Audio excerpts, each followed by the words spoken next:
సింహం వారికి గనక చూసుకున్నట్లయితే ప్రస్తుతం మీకు కేతు సంచారం రాశిలో జరుగుతూ మీ రాశ్యాధిపతి దశమ కేంద్రంలో ఉన్నాడు. 12వ స్థానంలో గురువు వస్తున్నాడు 2 జూన్ 2 నుంచి. ఏకాదశంలో శుక్ర బుధుల యొక్క సంచారం జరుగుతుంది. సప్తమ రాహువు, అష్టమ శని కూడా నడుస్తుంది. మీకు భాగ్యంలో కుజుడున్నాడు. ఈ యొక్క చంద్రుడు చతుర్థ భావం నుంచి ఆల్మోస్ట్ ఒక 7 రాసులు తిరుగుతాడు.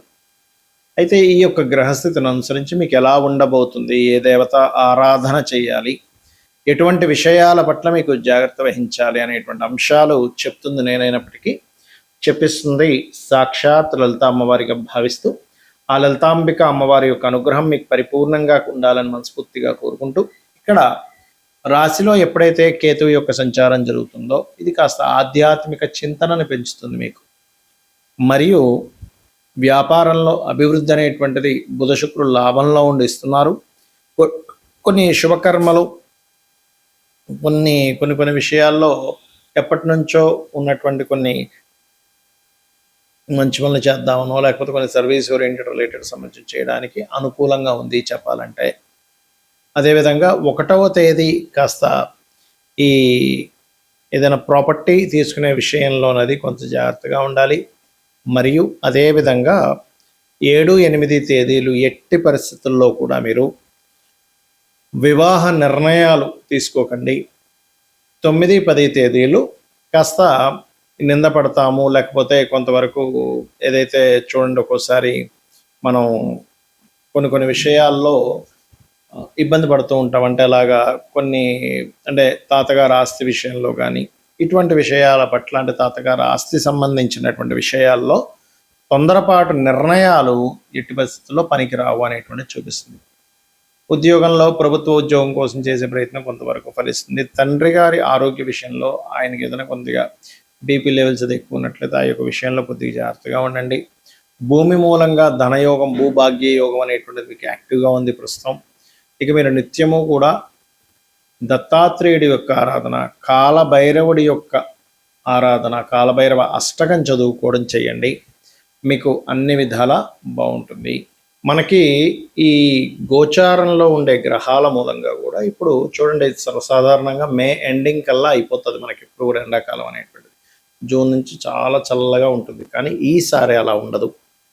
ఆల్మోస్ట్ మే 23 తేదీ వరకు కూడా కుజుడు మేషంలో ఉన్నంత కాలము కూడా వేడి అనేటువంటిది ఎక్కువగా ఉంటుంది. గుర్తుపెట్టుకోండి, ఎండ తీవ్రత ఎక్కువగా ఉంటుంది.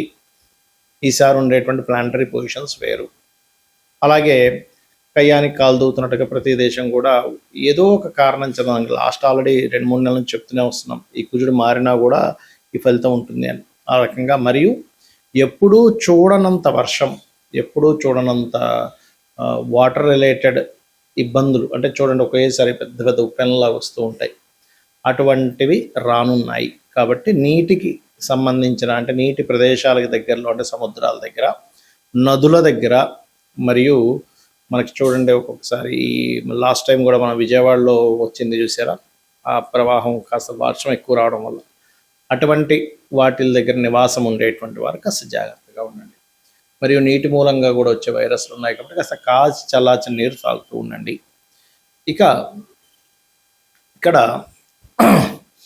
గోల్డ్ రేట్ అనేటువంటిది ఒక 1 year వరకు ఫ్లక్చువేషన్ అనేటువంటిది అవుతూనే ఉంటుంది, పెరుగుతుంటుంది, తగ్గుతుంటుంది. ఈ యొక్క ఇదైతే ఉంది క్లియర్గా.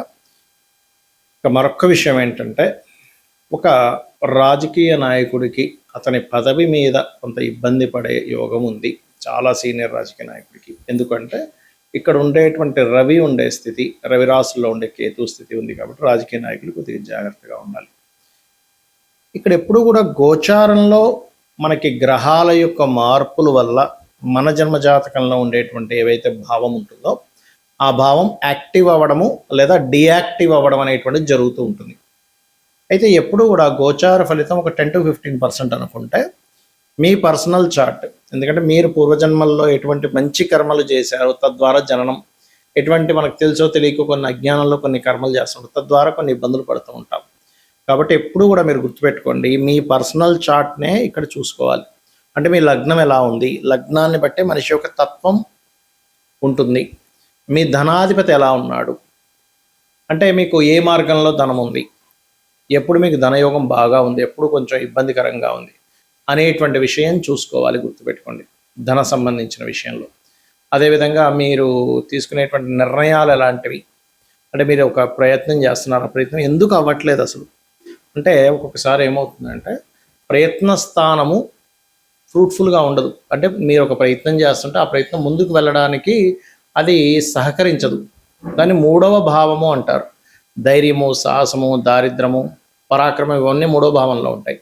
మీ మూడవ అధిపతి ఏ గ్రహానికి వచ్చింది, ఆ గ్రహానికి సంబంధించిన దీపారాధన మరియు ఆ గ్రహ అధిష్టాన దేవతని కనుక ఆరాధించినట్లయితే అప్పుడు మీరు ఏదైతే ప్రయత్నం చేస్తుంటారో ఆ ప్రయత్నం సఫలీకృతం అవుతుంది.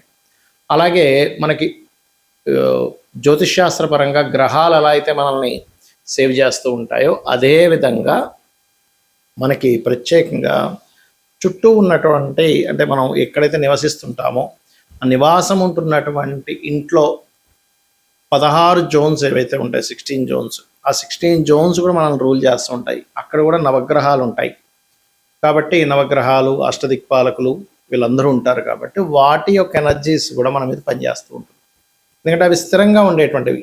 ఒక ఇంట్లో మనం వెళ్ళామంటే అక్కడ ఉండే దోషం స్థిరంగా పెరుగుతూ ఉంది అలా అన్నమాట.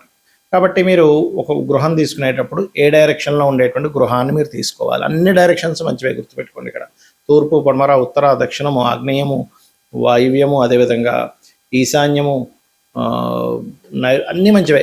16 డైరెక్షన్స్ మంచివే. కాకపోతే ఇక్కడ ఏంటంటే మీకు ఏ డైరెక్షన్ పనిచేస్తుంది ఈజ్ మోస్ట్ ఇంపార్టెంట్. ఇది ప్రధానంగా గుర్తుపెట్టుకోండి. అదేవిధంగా మరొక విషయం ఏంటంటే ఇక్కడ మీకు సంతాన అభివృద్ధి ఎందుకు లేదు, సంతానం అభివృద్ధి అవ్వాలంటే ఏం చేయాలో కూడా మీ జాతకంలో ఉంటుంది. అదేవిధంగా మీరు రుణరోగ శత్రు బాధలు ఎలా తగ్గుతాయి, అసలు వివాహ యోగం ఎప్పుడుంది, ఎలాంటి వ్యక్తితో ఉంది, ఏం చేస్తే వివాహ యోగం కలుగుతుంది, అది సిన్సియర్గా చేయగలగాలి. ఒక మంత్రం చెప్పాము వివాహం అవ్వడానికి, ఓం కామేశబద్ధ మాంగళ్య సూత్ర శోభిత కందరాయ నమః అని.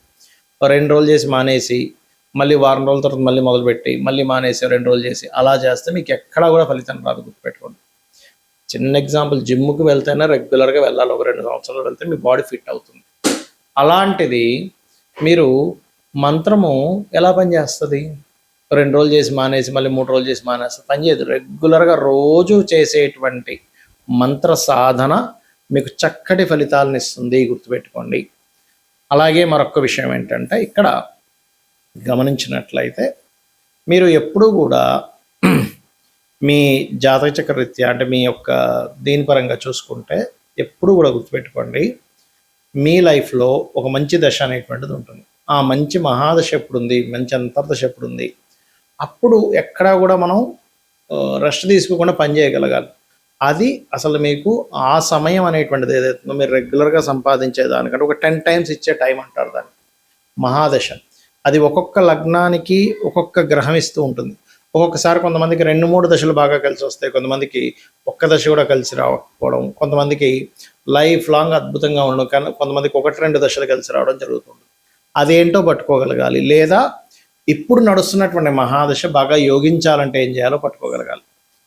అంటే ఎలా చేసుకోవాలి? ఇప్పుడు నడుస్తున్న మహాదశ నాథుడు ఎంత పర్సంటేజ్ మనకు ఫేవర్ చేస్తున్నాడు? ఒక 20%, 30%, 40%, 50%, లేకపోతే 70% అనేది ఉంటుంది, 80%, 90%.